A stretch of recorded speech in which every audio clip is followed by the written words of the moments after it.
1 Coríntios 3, não precisa de abrir. O amor é paciente, é benigno, o amor não arde em ciúmes, não se ufana, não se ensoberbece, não se conduz inconvenientemente, não procura os seus interesses, não se exaspera, não se ressente do mal, não se alegra com a injustiça, mas regozija-se com a verdade. Tudo sofre, tudo crê, tudo espera, tudo suporta. O amor jamais acaba. Vamos orar. Pai Santo, esta é a Tua palavra e sobre ela nós ministramos nesta noite, rogando a cobertura do sangue de Jesus sobre nós, que Tu nos conceda graça, sabedoria e sobretudo a unção do Teu Espírito Santo, para que possamos ser boca de Deus na vida dos Teus filhos nesta noite. Nós oramos em nome de Jesus, repreendendo toda e qualquer tentativa do adversário contra a Tua obra que já começou, pois oramos em nome de Jesus. Amém. Pode se sentar. Muito bem. Só para eu conhecer aqui, quem são os casados? Levanta a mão, por favor. Os casados. Ok. Os noivos. Os noivos. Ok. E os que não estão, os que estão só namorando? Ok? Quem não está namorando? O pequenininho lá está bem longe ainda, né? Mas está certo, é isso aí. Queridos, quando nós pensamos em casamento, nós pensamos em amor, não é verdade? Pensamos assim a necessidade de termos alguém para que nós possamos amar. E muitas vezes, antes de nós iniciarmos um relacionamento, e quando começamos a gostar de alguém, muitas vezes nós pensamos que nós já estamos amando, né? Então o coração começa a bater mais forte, as mãos começam a suar frio, você treme, a voz fica trêmula e você diz assim: estou amando. Mas na verdade, amor é muito mais do que um mero sentimento. Amor, ele é determinado através de palavras, como diz o apóstolo Paulo em 1 Coríntios capítulo 13. Mas é importante que nós saibamos que antes do amor existe a paixão. E a paixão é uma coisa muito gostosa, muito agradável de se sentir. Eu acho que todos nós, né, os já casados, se apaixonaram. Não foi isso, pastor? Quando você telefonava e você falava e você era assim. E é por isso que eu costumo dizer que muitos homens, depois que se casam, passam a sofrer de amnésia, porque o homem, quando está apaixonado, ele fica até bobo. Não é isso, pastor? Fala e diz assim: eu te amo, você é tão linda. Não é que isso seja bobagem falar, mas ele fala às vezes coisas que nem precisava de falar, a maneira dele expressar, porque ele realmente ele tem aquela paixão gostosa, aquela paixão romântica. Mas na verdade nós precisamos desenvolver no nosso relacionamento um alicerce chamado alicerce do amor. Existem alguns tipos de amor que devem fazer parte da nossa vida. O amor é algo assim que transcende, que vai além dos compartimentos da nossa alma, das emoções, alcança o espírito do ser humano, né? E gera motivação para atitudes práticas. Então, por exemplo, temos, e aqui uma palavra, os já casados vão receber essa palavra, os noivos e os namorados estão se preparando. É importante que vocês tenham esse entendimento, que é o amor de disposição, que não é apenas um sentimento que fica à espera de emoções, é aquele amor que independe de emoções. Hoje, você que é namorado e noivo, daqui a pouquinho você vai deixar a sua namorada, a sua noiva em casa, né? E amanhã de manhã você já está morrendo de saudade. Graças a Deus, porque amanhã você vai encontrar, de repente vão almoçar juntos, né? E aí à noite tem culto aqui, mas passa a semana toda, quase morre de tanta saudade. Mas olha, e aí quando você encontra todo bonito, cheiroso, penteadinho de banho tomado. Mas olha, depois que nós nos casamos, é necessário que nós tenhamos esse amor, disposição, porque nós vamos conhecer a outra pessoa um pouquinho mais. Depois que nós nos casamos, nós começamos a descobrir um punhado de pontos falhos na vida do marido, na vida da esposa. Agora, nesse tempo de namoro e noivado, a gente consegue descobrir sim, mas é muito difícil descobrir todos. Aliás, até mesmo depois de casados, é complicado, né? Você demora muito tempo, às vezes tem muitas surpresas depois de anos de casamento, né? Mas na verdade, nós temos que ter essa disposição para amar. Então, querido, quando você se casar, você vai se casar com o propósito de ser uma bênção e o casamento até que a morte os separe ou até que Jesus venha. Amém? Glória a Deus. A Bíblia diz em Cantares: as muitas águas não poderiam apagar este amor, nem os rios afogá-lo. Você se lembra, foi o versículo do meu convite de casamento. Sabe? Então que você possa colocar isso em ordem. Isso sempre, e na minha vida, no meu casamento com a pastoreada, não pensem em vocês que nós passamos esses 33 anos sem ter problemas, sem ter dificuldades, sem ter questões sérias no nosso relacionamento. Nós tivemos, mas havia no nosso coração, há no nosso coração, este amor chamado de amor de disposição.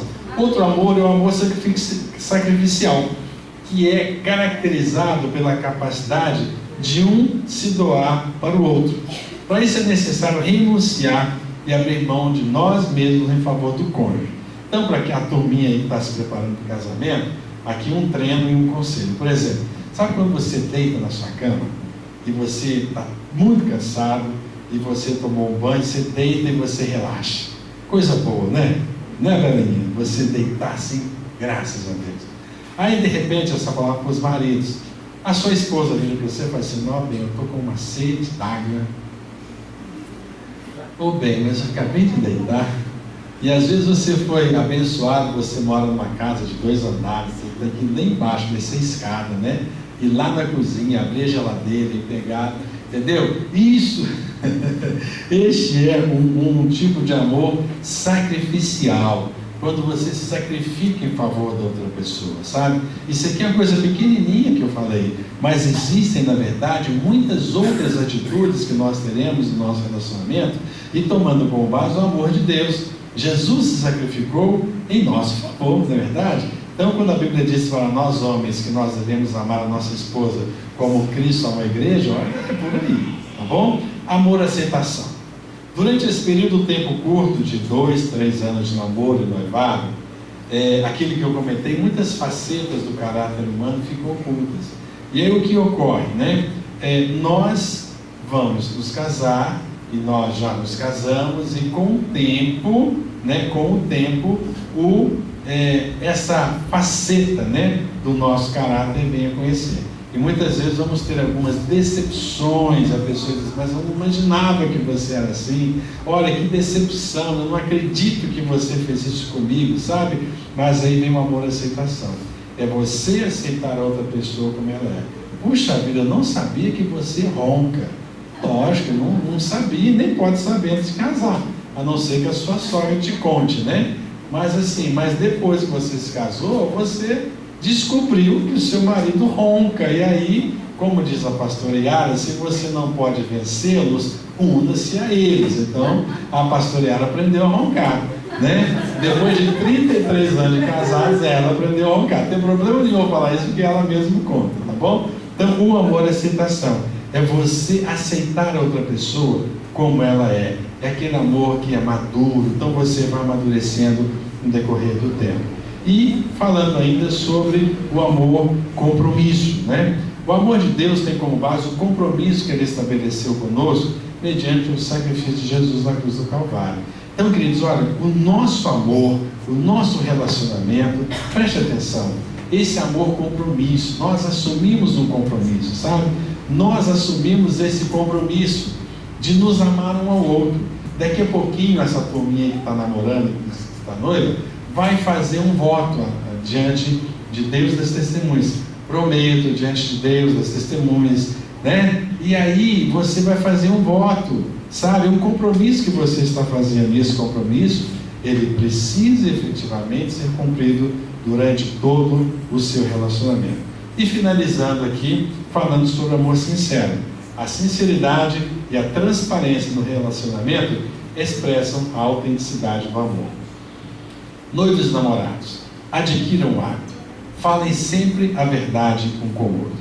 Eu gosto muito de trabalhar com jovens, namorados e noivos, sabe por quê? Porque se eu pedir para os noivos aqui olhar nos olhos um do outro e dizer assim: eu te amo, os 2 namorados, vai ser um sacrifício, né? Vai ser, né? Será que vai ser um sacrifício? Não vai ser, né? Vai assim, as palavras deslizam nos lábios, não é isso? Olha nos olhos do outro, fica até com aquele olho assim, meio como de cobra morta, olha assim, né? Suspira. E eu gosto dessa turminha porque esse é o tempo, sabe? Esse tempo é bacana, não tem nada de errado. Mas olha, mantenha essa sinceridade durante toda a sua vida.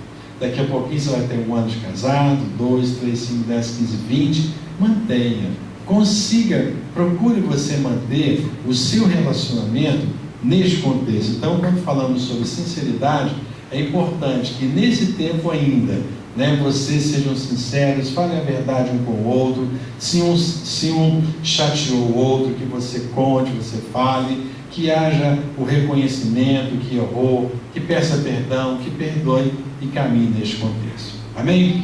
Curva a sua cabeça, feche os seus olhos, nós vamos orar.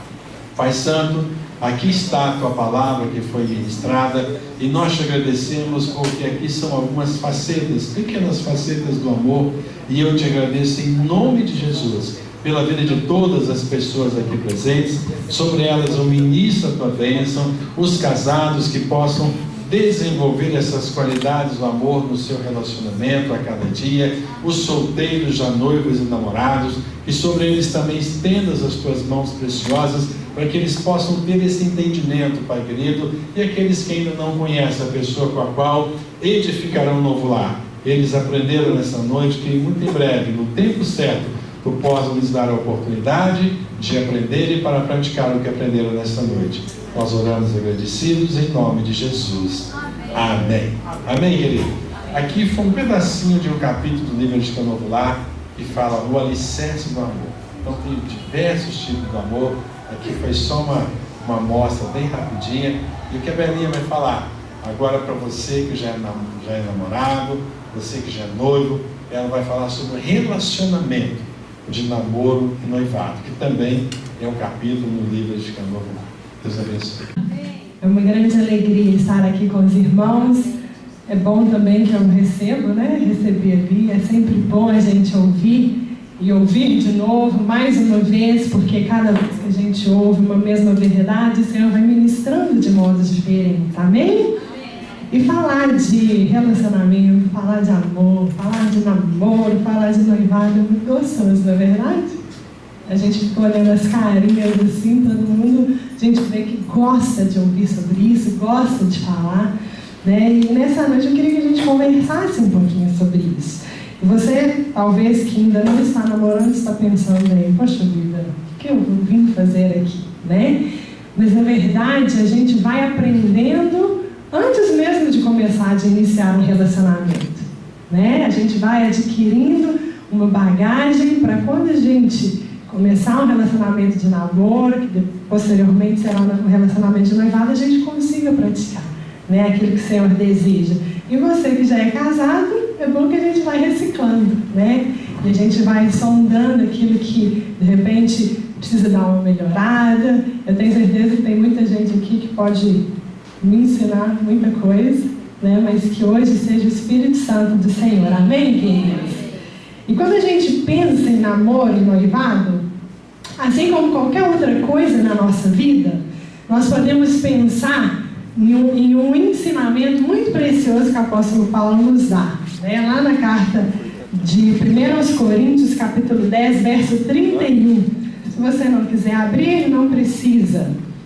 Diz assim, é um texto muito conhecido, né? Portanto, quer comais, quer bebais, ou façais outra coisa qualquer, fazei tudo para a glória de Deus. Significa então que o meu namoro precisa ser para a glória de Deus? Amém ou não amém? Amém. Significa então que o meu noivado precisa ser para a glória de Deus? Que o meu casamento, que a minha espera pelo meu marido, pela minha esposa, né, precisa ser também para a glória de Deus? Amém. E se é para a glória de Deus, se tudo que nós fazemos, queridos, as nossas vidas é para a glória do Senhor, significa que nós precisamos tomar por base o quê? Nas nossas vidas? A palavra do Senhor, né? Aqui nós temos na palavra de Deus o nosso manual, aquele que vai dar as instruções, os caminhos que que nós devemos seguir de modo que a nossa vida seja em todo o tempo para a glória do Senhor. Amém? E quando a gente pensa em namoro e noivado, nós temos alguns princípios que o Senhor estabelece na sua palavra para a nossa vida. E nós precisamos observar aquilo que o Senhor estabelece para que a nossa vida, de fato, nós alcancemos um sucesso, mas não o sucesso que o mundo diz, O nosso sucesso é o quê? É agradar ao Senhor. É honrar ao Senhor.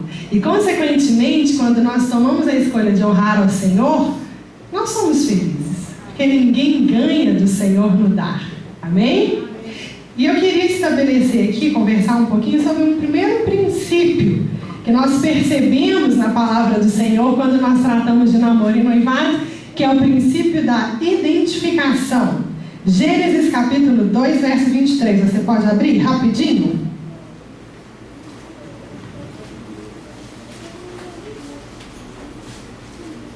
Gênesis 2, 23. Diz assim: e disse o homem, esta afinal é osso dos meus ossos e carne da minha carne, chamar-se-á varoa, porquanto do varão foi tomada. Esta afinal é osso dos meus ossos e carne da minha carne. Quando Adão ele profere essas palavras, queridos, naquele momento aconteceu uma identificação. Quando Adão olha para Eva, ele percebe: opa, agora sim, eu tenho alguém com quem eu me identifico. Porque até então, ele tinha ali tanta beleza, animais, árvores, água, mas não havia ninguém com quem ele se identificasse. E nesse momento, ele percebe que dali em diante ele teria alguém com quem dividir os seus sonhos, dividir os seus ideais, dividir os seus projetos, dividir aquela convivência tão prazerosa que era ali no Jardim do Éden. E nas nossas vidas, quando nós pensamos em namoro e noivado, nós precisamos procurar alguém com quem a gente se identifique. E aí eu te pergunto, você que está namorando, você se identifica com essa pessoa que está do seu lado? Ou você está namorando porque talvez por medo de ficar solteiro ou ficar solteira? E a gente pode pensar em alguns aspectos de identificação que nós devemos procurar no outro. E é preciso haver essa identificação, senão não tem como a gente caminhar junto, não tem como a gente chegar junto à linha de chegada. E o primeiro aspecto que deve ser observado na identificação é a área espiritual. 2 Coríntios capítulo 6, abra comigo rapidamente. 2 Coríntios 6, verso 14. Diz assim: não vos ponhais em julgo desigual com os incrédulos, porquanto que sociedade pode haver entre a justiça e a iniquidade, ou que comunhão da luz com as trevas, que harmonia entre Cristo e o maligno, ou que união do crente com o incrédulo, que ligação há entre o santuário de Deus e os ídolos? Porque nós somos santuário do Deus vivente, como ele próprio disse: habitarei, andarei entre eles, serei o seu Deus e eles serão o meu povo. O que o Senhor está nos ensinando aqui, queridos, através do apóstolo Paulo? Ele está nos ensinando que nós não devemos, em momento algum nas nossas vidas, estabelecer uma sociedade. A gente trata de casamento, de namoro, de noivado, é uma sociedade, é uma parceria, E aqui ele está nos dizendo: não vos ponhais em julgo desigual. E é interessante, a nossa irmã que abriu aqui o culto, ela comentou como que às vezes a incredulidade tem entrado no meio da igreja. E às vezes a gente passa a tratar alguns princípios tão claros estabelecidos na palavra do Senhor como sendo descartáveis.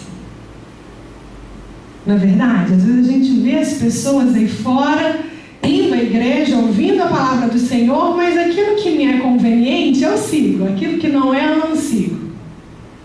E aqui o Senhor está dizendo, olha, não adianta você se casar com alguém que não professa a mesma fé que você, com alguém que não serve o mesmo Deus que você serve. Não tem como haver comunhão, não tem como haver acordo entre duas pessoas que não creem no mesmo Deus, não professam a mesma fé. Então, queridos, que este ensinamento do Senhor não seja ignorado por mim e por você. Amém? Um segundo aspecto aqui que eu quero destacar de identificação que precisa haver entre o casal é a área socioeconômica. O que eu estou querendo dizer com isso? A área socioeconômica, para você que está namorando, você que está noivo, é um ponto, uma questão muito importante para você pensar. Talvez você, querida, vem de uma família que tem uma condição financeira tranquila, você sempre teve tudo em casa, e de repente, o rapaz com quem você escolheu se relacionar é alguém que está começando a construir a vida. E aí? Eu não posso me casar com alguém assim? Claro que pode. Desde que haja uma disposição desta moça de construir a vida junto com o rapaz. Não é verdade? Ela não pode começar a exigir, depois que se casou, que o marido dê tudo a ela que ela tinha em casa. De repente ela passará a ter que fazer algumas renúncias, o amor sacrificial, como o pastor Ciro mencionou aqui, vai precisar entrar em ação. De repente você, querida, é acostumada a ir ao salão toda semana para fazer unha. E às vezes, depois de casado, você vai precisar desenvolver suas habilidades de manicure. Amém, né, irmã? Então é preciso haver essa consciência, queridos. Não estou dizendo aqui, eu não posso me casar com alguém que tem uma condição socioeconômica inferior do que a minha. Não é isso. Eu só quero trazer aqui ou provocar nos irmãos reflexões acerca dessas questões todas, para que seja tomada uma decisão de se casar, uma decisão segura, sem dúvidas. Outro ponto aqui de identificação: origem familiar. O pastor Ciro fala aqui de um DVD fantástico, né? Uma mensagem sobre a origem familiar, herança familiar. E eu sempre gosto de perguntar, alguém aqui já assistiu aquele filme Casamento Grego? Quem já assistiu? Quem ainda não assistiu, se você é casado ou é solteiro, está noivo, assista. É uma ótima sugestão, vocês vão rir bastante e dá pra gente aprender muita coisa. E o que eu estou querendo dizer com origem familiar? Você precisa considerar que ao se casar com alguém, você não vai se casar apenas com aquela pessoa.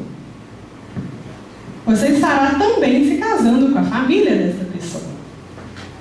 Por mais que não seja uma convivência diária, mas você irá frequentar a casa, né, dos pais, do seu marido, da sua esposa, dos irmãos. E a gente precisa entender como que são os costumes, quais são os hábitos daquela família e perceber se nós estamos dispostos. E o filme ele é muito interessante porque ele vai... Só resumindo aqui, mas assista você que ainda não assistiu, ele vai tratar de duas famílias muito diferentes. A moça ela é grega, né? Então ela é de origem grega, e os gregos são muito espalhafatosos, gostam de muita bagunça, de falar alto, de se intrometer um na vida do outro. E o rapaz era um americano, aquela família típica americana, pai, mãe e filho. Sérios, bem tradicionais. E o filme é bacana porque ele mostra esse choque das origens. Então a grande pergunta é: você tem conhecido a origem familiar do seu namorado? Você tem conhecido a origem familiar da sua noiva? Você está disposto a fazer adaptações, né, de acordo com aquilo que o seu querido, sua querida vive dentro de casa, às vezes a gente não pensa nessas questões. Mas são questões que muitas vezes acabam gerando grandes conflitos entre o casal.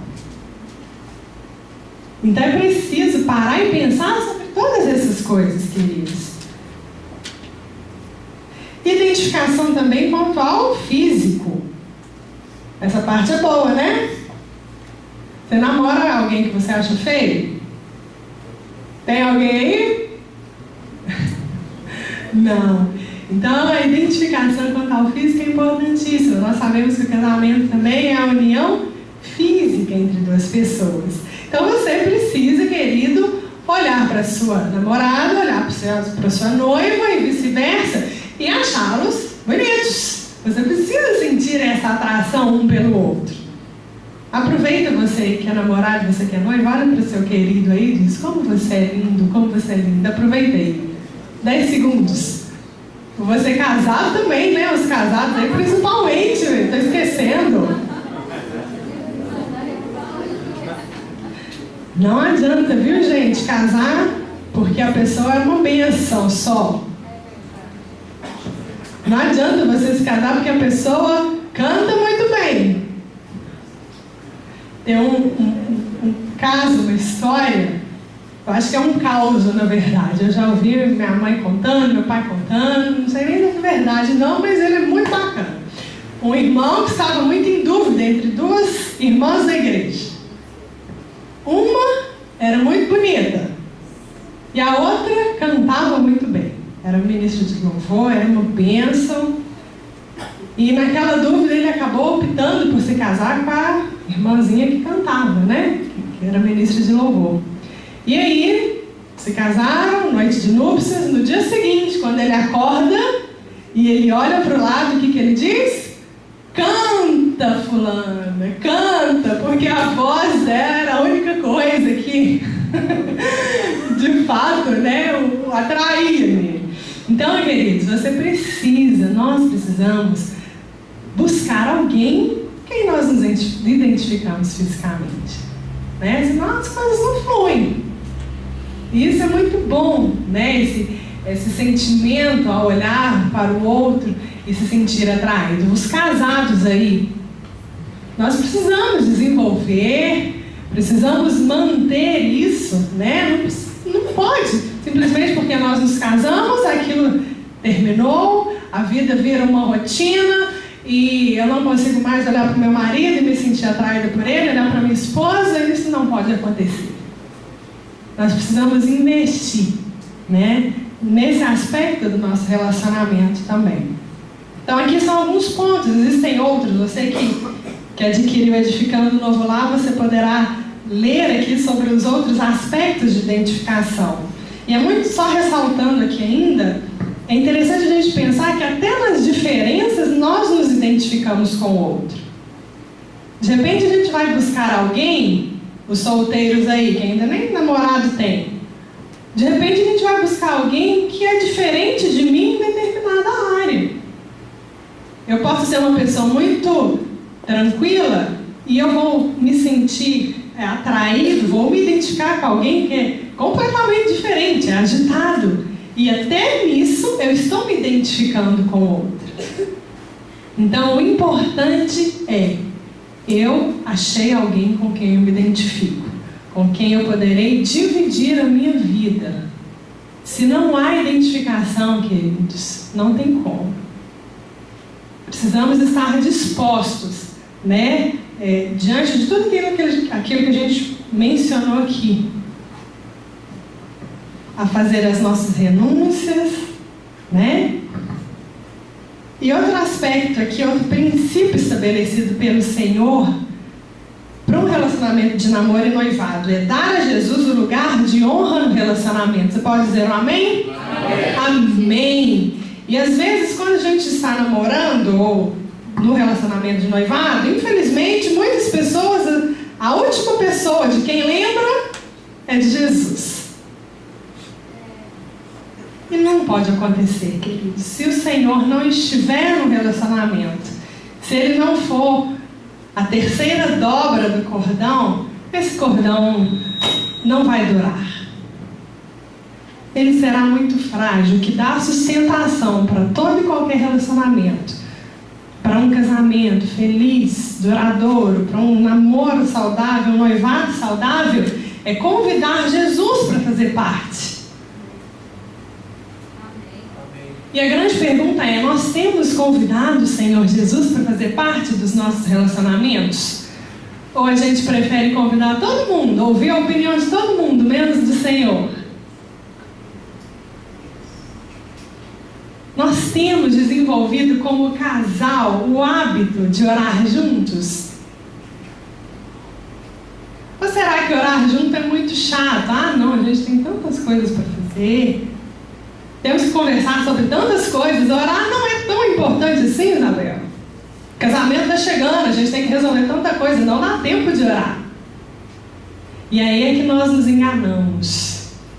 Se nós colocamos todas as coisas diante de Deus em oração, as coisas fluem de modo mais fácil.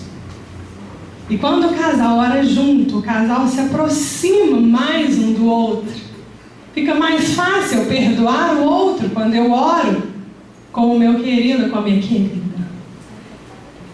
Então, se nós não temos desenvolvido o hábito de orar juntos, hoje é uma grande oportunidade para a gente começar a colocar isso em prática. Ler a palavra do Senhor. Às vezes a gente gosta de conversar sobre tantos assuntos, não é verdade? Copa do Mundo, política, eleições, trabalho, faculdade, os planos para o casamento, mas nós não conseguimos separar um momento para compartilhar aquilo que o Senhor tem ministrado ao nosso coração através da sua palavra. E como que isso é importante? Como que isso nos edifica, nos faz crescer? De repente, a namorada teve um dia tão difícil.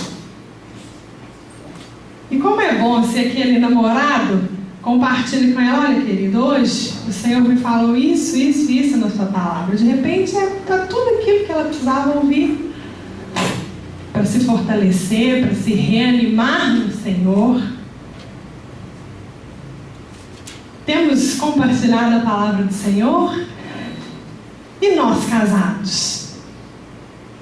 Se a gente não cria o hábito de fazer essas coisas, queridos, antes de nos casarmos, depois que casamos, fica muito mais difícil.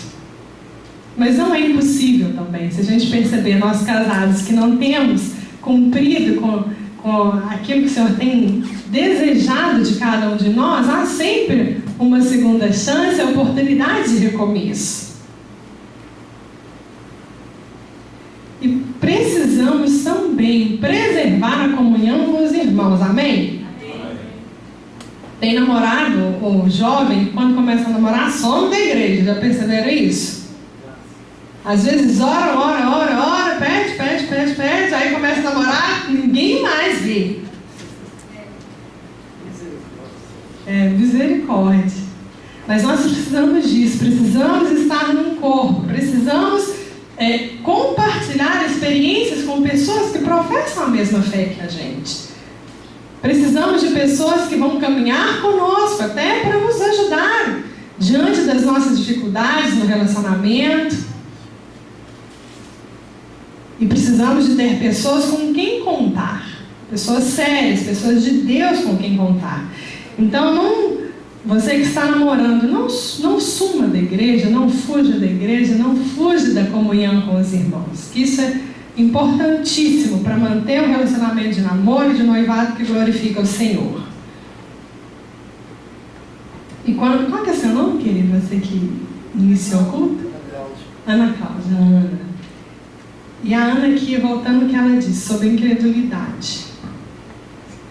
É tão interessante quando a gente estuda a palavra do Senhor, quando a gente convive no meio do corpo do Senhor, a gente vai percebendo que uma das grandes estratégias de Satanás é gerar dúvida no nosso coração acerca da existência do Senhor e gerar dúvida quanto àquilo que o Senhor estabeleceu para nós na sua palavra.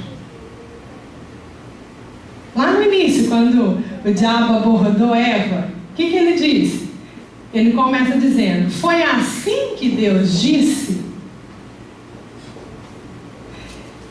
E existem tantas coisas estabelecidas aqui que são tão claras, mas que hoje em dia as pessoas estão dizendo: será que foi assim mesmo que Deus disse? Será que eu só posso me relacionar sexualmente com o meu companheiro depois do casamento? Será que é bem assim? E hoje em dia nós somos bombardeados com essa questão também, queridos, o tempo todo. E se nós não entendermos que o propósito de Deus para o sexo é apenas dentro do casamento, nós sofreremos consequências tão ruins para a nossa vida. Hoje se prega aí fora que tudo pode. O que vale é a sua satisfação, é você se satisfazer, você. Aquilo que você quer, aquilo que você deseja. Não tem problema. Os tempos mudaram. Isso era para aquela época que a Bíblia foi escrita. E é tão séria essa questão é tão séria. Como que tem sido triste ver que no meio da igreja do Senhor, as pessoas têm feito a escolha errada quanto a isso. Às vezes a gente ouve um e outro falando: olha, nós nos relacionamos sexualmente, e muitas pessoas não veem problema nenhum nisso, sem estar casadas, sem terem estabelecido uma aliança no casamento. O que a Bíblia diz? Que há tempo para todo propósito, há tempo para tudo. Vamos abrir lá em Tessalonicenses, capítulo 4.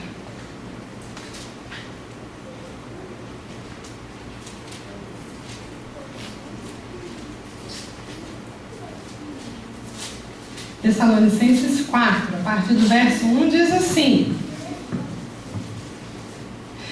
finalmente, irmãos, nós os rogamos e exortamos no Senhor Jesus que, como de nós recebestes, quanto à maneira por que deveis viver e agradar a Deus, e efetivamente estáis fazendo, continueis progredindo cada vez mais, porque estáis inteirados de quantas instruções vos demos da parte do Senhor Jesus, pois essa é a vontade de Deus. O que, queridos? A vossa santificação. Que vos abstenhais da prostituição, que cada um de vós saiba possuir o próprio corpo em santificação e honra, não com o desejo de lascívia, como os gentios que não conhecem a Deus, e que nesta matéria ninguém ofenda nem defraude seu irmão, porque o Senhor, contra todas essas coisas, como antes vos avisamos e testificamos claramente, é o vingador, porquanto Deus não nos chamou para a impureza, e sim para a santificação.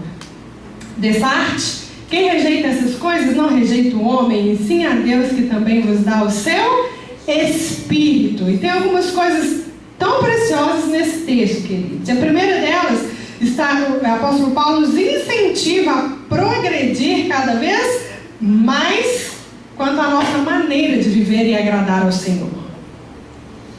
Significa que a nossa vida cristã é um processo.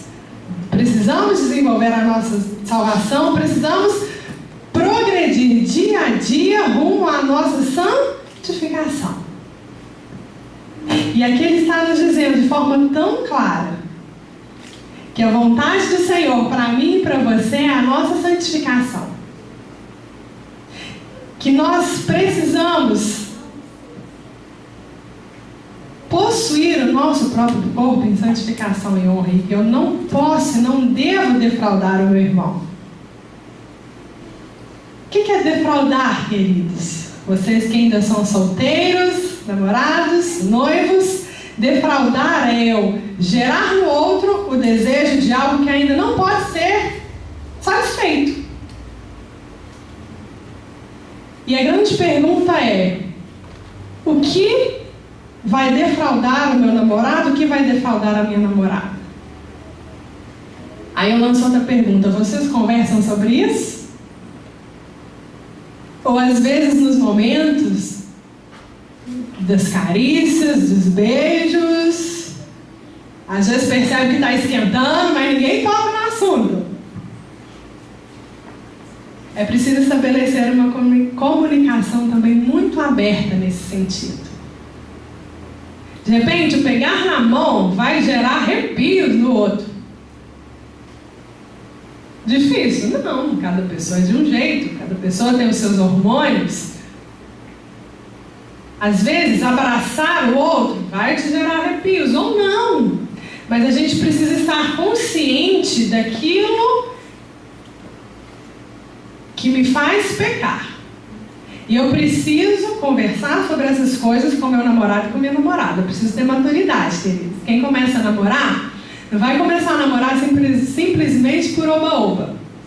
Quem começa a namorar é visando um casamento. E para se casar é preciso haver maturidade. Então, primeiro, um dos aspectos que a gente pode pensar e vai revelar a nossa maturidade é conversar sobre essas questões. Amor, não faz isso, por favor. Isso me deixa doido. Querida, gata, não põe essa roupa. Assim não funciona. Amor, não fala com essa sua voz grave, melodiosa, tão perto do meu ouvido. Eu não sei, você se conhece. E o seu noivo, sua noiva, seu namorado, sua namorada também precisa te conhecer nessas questões, para que não faça. Aí você não vai aproveitar, hein? Se perceber que aquela sua atitude vai atiçar o seu querido, não vai aproveitar e fazer, né, querido? Por favor, irmãos. Isso são os casados, amém? Amém. Os casados aí podem usar e abusar. Não precisa, hein, gente? Não pode deixar a peteca cair, não, como diz minha mãe. Né? Só tem que melhorar, ué. Não é possível, né? Com os anos, Mas para os que ainda não estão casados, deixe para praticar bastante depois do casamento. Escolha honrar ao Senhor. Escolha tomar a palavra de Deus como verdade absoluta. Dizem por aí que às vezes a verdade é relativa. Não existe verdade relativa, existe a verdade absoluta de Deus estabelecida na sua palavra. Hebreus 13:4 diz assim: digno de honra entre todos seja o matrimônio, bem como o leito sem mácula. Leito sem mácula aqui, queridos, diz respeito a qualquer prática sexual indevida. Porque Deus julgará os impuros e adúlteros. Então a palavra de Deus é clara. Não importa se na sua faculdade, no seu trabalho, na televisão, no filme, na novela. Espero que não seja na novela, né, irmãos? Novela não é de Deus, não. Tem coisa que não presta. Não importa se nas redes sociais, não importa se seu primo, sua amiga diz o contrário, diz que não tem nada a ver, diz que você precisa experimentar. Escolha fazer diferença, escolha se posicionar como filho e como filha de Deus. Hoje a gente tem visto aí, me desculpe a expressão, mas um bando de crente covarde. Que não se posiciona de acordo com a palavra do Senhor diante das pressões do mundo. E isso é tão sério, porque o Senhor diz que os mornos serão vomitados. Então não tem como a gente estar aqui ouvindo a palavra do Senhor, levantando a mão, adorando, e na hora de colocar em prática aquilo que a palavra diz, a gente não colocar. Então precisamos pedir para o Senhor nos ajudar, sondar o nosso coração, nos capacitar. Não fica muito tempo sozinho num lugar escuro e isolado não, viu? Casal de namorado de noivo, senão a coisa complica. A gente precisa fugir. O diabo a gente resiste, a gente manda para correr, coloca para correr, mas diante de tentação a gente tem que fugir. Não adianta querer matar no peito, pode vir que eu mato no peito, que não funciona. Então, diante da tentação, a gente tem que dar no pé. Amém? Amém, Amém mesmo? Amém. Amém. E o quarto princípio que eu quero mencionar aqui, que o Senhor estabelece sobre o relacionamento de namoro e noivado, é que esse relacionamento precisa estar sob a bênção dos pais. Os pais aí podem dizer amém? Amém. E os filhos? Ih, misericórdia. Os filhos dizem amém também ou não? Amém. Amém.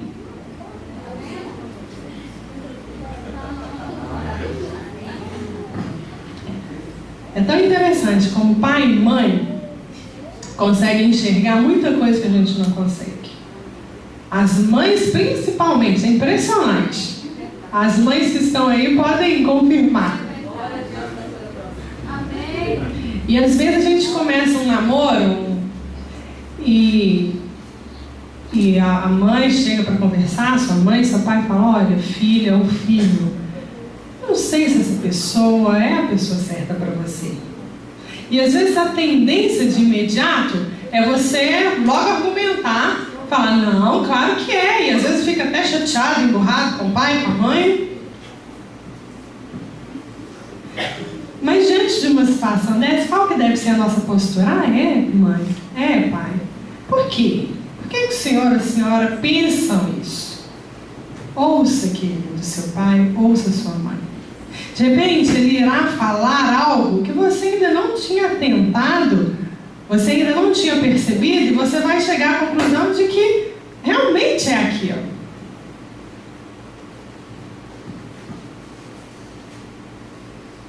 Não adianta a gente querer, às vezes, fazer as coisas por conta própria, do nosso jeito, sem conselho, sem orientação, não importa se meu pai e se minha mãe estão aprovando ou não estão. A gente vê na palavra de Deus como é importante nós reconhecermos uma autoridade sobre a nossa vida. E como Deus nos honra quando nós escolhemos honrar essas autoridades. E talvez a primeira autoridade, ou a autoridade direta sobre você, seja o seu pai, seja a sua mãe. Aí você vai falar assim, Isabela, meu pai e minha mãe não servem ao Senhor. Primeiramente, a Bíblia nos manda honrar pai e mãe. Não manda honrar pai e mãe que servem a Jesus. Manda honrar pai e mãe, independente de qualquer coisa. É claro que se for exigido algo que vai ferir o coração do Senhor, que vai contra aquilo que o Senhor estabelece na sua palavra, é diferente. Mas mesmo assim nós precisamos ter sabedoria também para nos posicionarmos. E precisamos discernir também a palavra dos nossos pais, porque às vezes, não estou dizendo que isso acontece sempre, mas às vezes também é uma palavra contra aquele relacionamento, uma palavra infundada. E se você perceber que é pura implicância, que não tem motivo nenhum para seu pai ou sua mãe se opor a esse relacionamento, ore. Não adianta ficar falando no ouvido do pai e da mãe, ah, pai, a mãe, mas e fulano, a fulano. Ore. Ore para que o Senhor mude o coração dos seus pais. E converse com o seu namorado, com a sua namorada, com o seu noivo, sua noiva. Abra o jogo.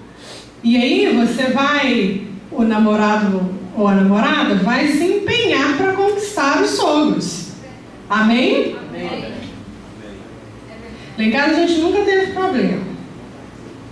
Na verdade, eu tive um relacionamento antes de me casar com o Rafael, foi um relacionamento muito rápido, à distância.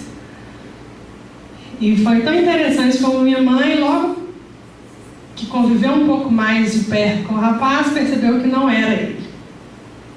Não me falou nada. Ela foi orar. E aí eu percebi que realmente não era ele.